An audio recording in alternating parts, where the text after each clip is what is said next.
Pragmatic loner Hichiman Hikigaya writes an essay describing his view on the lives of contemporary teenagers which displeases his language teacher, Shizuka Hirasuka. As punishment, she forces Hichiman to join the Sobu High School Service Club, and requests that its sole member, Yukino Shida, try to remedy his broken social skills.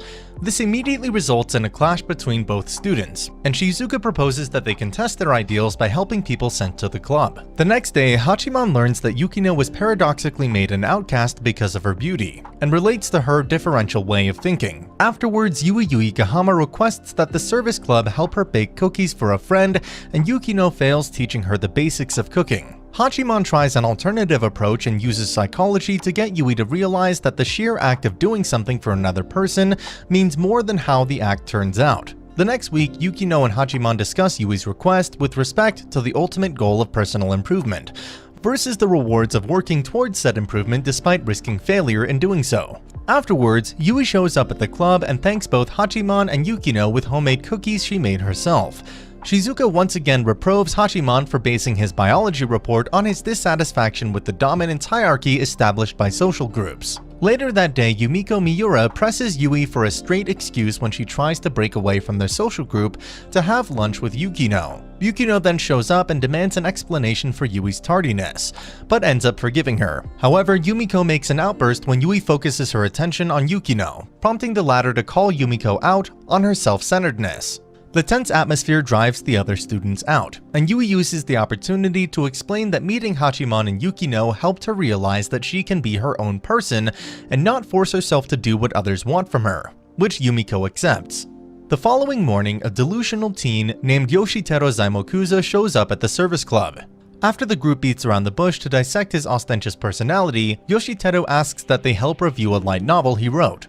Hachiman and Yukino then stay up all night reading his novel and present their critiques the next day, which turn out less than positive. Despite the service club's brutal honesty, Yoshiteru sincerely accepts their words and promises to have them review his next literary work. Yui interrupts Hachiman while having lunch outside his favorite spot and excitedly tells him about her growing relationship with Yukino. During the following gym class, Saika Totsuka practices tennis with Hachiman and eventually asks him to join the tennis club.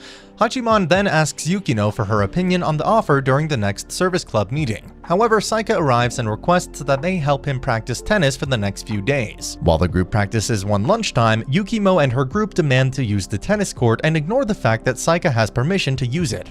However, Hayato Hayama proposes that they have a doubles match with the winner gaining access to the court. The match then begins with Hachiman and Yui versus Hayato and Yumiko, until Yui sprains her ankle and switches with Yukino. After a bit of pre-game banter with Yumiko, Yukino dominates the match until her stamina runs out and entrusts the game to Hachiman. Hachiman then makes his last two serves by using his knowledge of the sea breezes and hitting the ball with a high arc, which wins the game.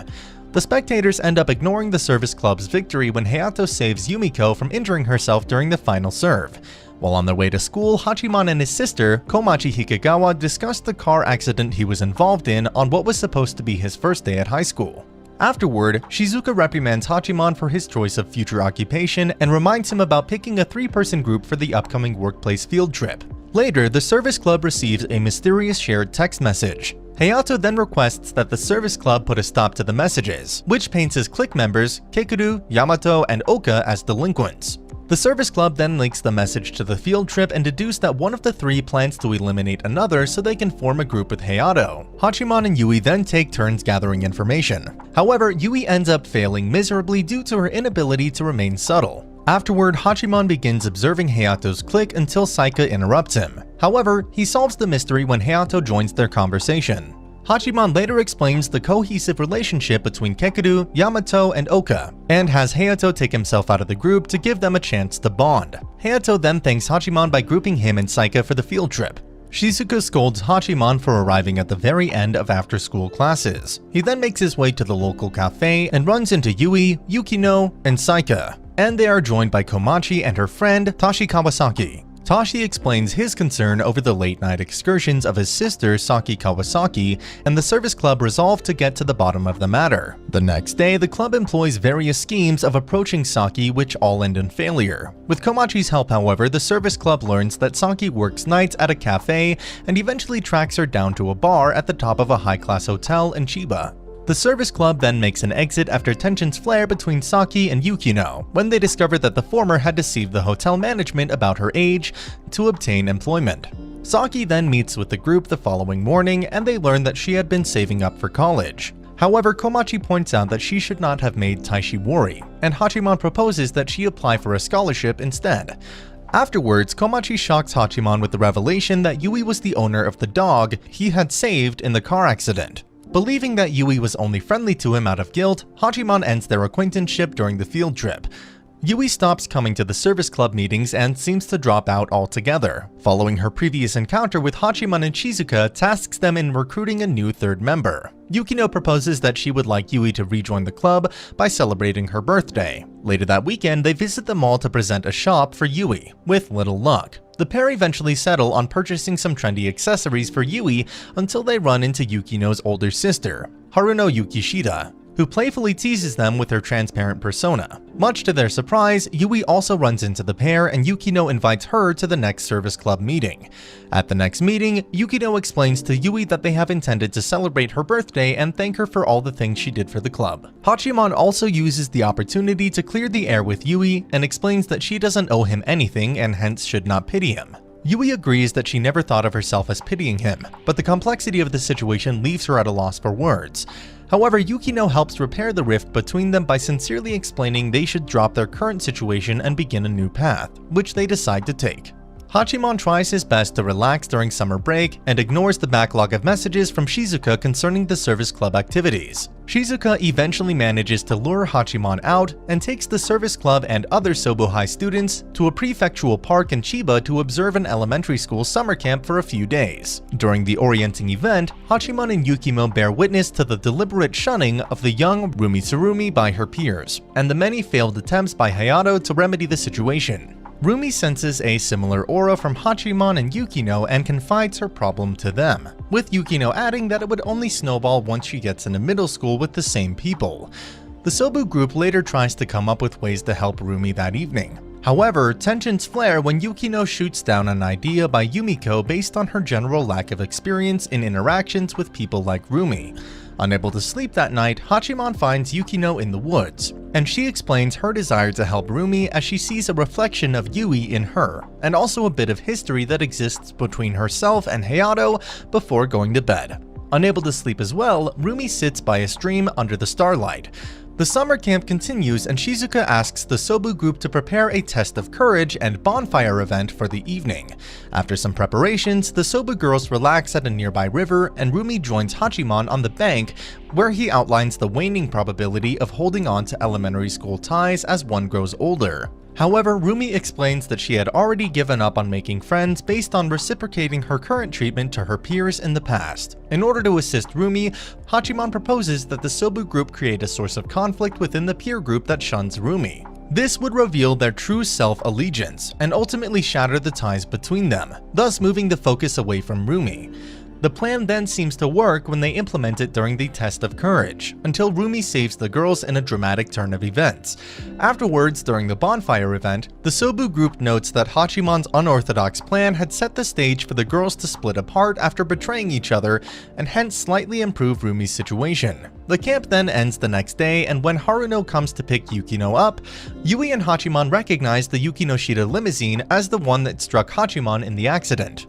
Yui invites Hachiman and Komachi to the annual summer fireworks festival as thanks for taking care of her dog, but Komachi backs out of the offer to give Hachiman and Yui a chance to get together. On the day of the festival, Hachiman and Yui try to compensate for the awkwardness of going out together for the first time by shopping around for some items for Komachi. The fireworks soon begin and the pair run into Haruno while looking for a place to watch the spectacle. Haruno uses the opportunity to explain a little of the complicated relationship between herself and Yukino, and laments that Yukino has difficulty in forming meaningful relationships with people. At the end of the festival, Haruno mistakenly refers to Yukino's involvement in the accident, but Hachiman brushes it off as water under the bridge. Afterwards, Hachiman takes Yui home, and she explains that she would rather Hachiman, Yukino, and herself not keep their feelings bottled away, and further laments that she would have befriended Hachiman even without the accident, which he rejects based on his own casual reasoning. However, as school resumes the following week, Hachiman begins hating himself for believing that Yukino was incapable of lying since she had opted to conceal her involvement of the accident from him. Shizuka volunteers Hachiman as the male representative of 2F for the Cultural Festival Committee, and Hayama later nominates Minami Sagami as the female representative, who further volunteers to be the committee chair in an attempt to further her self-growth. Afterwards, Minami requests that Yukino assist her with the chairing responsibilities as vice president. Much to everyone's surprise, Yukino excels at managing the festival responsibilities far more effectively than Minami. In the meantime, Hina Ebina takes charge of the stage production and Haruno tries to apply for a musical performance. Minami then suggests that the committee help prepare for the festival, with Yukino arguing that the logistical work takes priority. However, more than half of the committee take Minami's advice and leave the remaining members in an uphill battle with the growing paperwork. The next day, Yukino efficiently takes on most of the work, but when Hayata criticizes her for it, Hachiman moves the focus away from Yukino by blaming the deserting members. Afterwards, Minami passes out most of her responsibilities to Yukino before going back to help the other classes around school. Overwhelmed with paperwork, Yukino takes most of it home and fails to show up at school the following day. Hachiman and Yui visit Yukino and find that she had worked herself into exhaustion by taking most of the festival work. Yui scolds her for not relying on them more, and Hachiman reinforces her argument by explaining that in an ideal world, people rely on each other. But even then, he doesn't know if it would be the right course of action. The next day, the festival committee attempts to brainstorm festival slogans, which all indicate a sense of camaraderie. Hachiman cleverly proposes a slogan by using the kanji for people to highlight the unfair division of labor which Minami had introduced into the committee. This stunt grants Hachiman the consent for the rest of the committee, and they come out in droves the next day to falsify his words. The Sobu High School Cultural Festival begins sometime later, and Minami fumbles her opening speech due to stage fright. Despite this, the rest of the festival turns out to be a huge hit, especially Hina's yaoi stage production. Hachiman later takes a break, and Yui joins him for lunch and explains that she had decided to wait for Yukino to open up to her and will also actively try to strengthen her bond with Hachiman. Elsewhere, Minami locks herself in the bathroom after being riddled with embarrassment. Sobu High's cultural festival continues, and Hachiman is stuck carrying out his duty as committee member by documenting the day's events on film. Komachi shows up and is surprised to find her brother actually taking a bit of responsibility. As the festival enters its last stages, Haruno entertains the audience with a full orchestra performance. Soon enough, as the closing ceremony approaches, Meguri reports that Minami is missing in action. Since she is needed to deliver the closing speech, the group decides to stall for time while Hachiman searches the campus for her. Hachiman eventually finds Minami atop the laboratory roof and realizes she is sulking because Yukino stole the spotlight away from her, despite asking for her help. Hayato and Minami's clique show up together, although she refuses to budge. Seeing no other alternative, Hachiman craftily uses reverse psychology combined with Minami's true social reality to guilt her into accepting her duty, using a tone which enrages Hayato. Afterwards, the festival ends as Yui, Yukino, Haruno, and Shizuka give their extra musical performance, followed by Minami's closing speech. Everyone shows mixed reactions on Hachiman's course of action, but Shizuka compliments him for always finding ways to rescue people from their problems.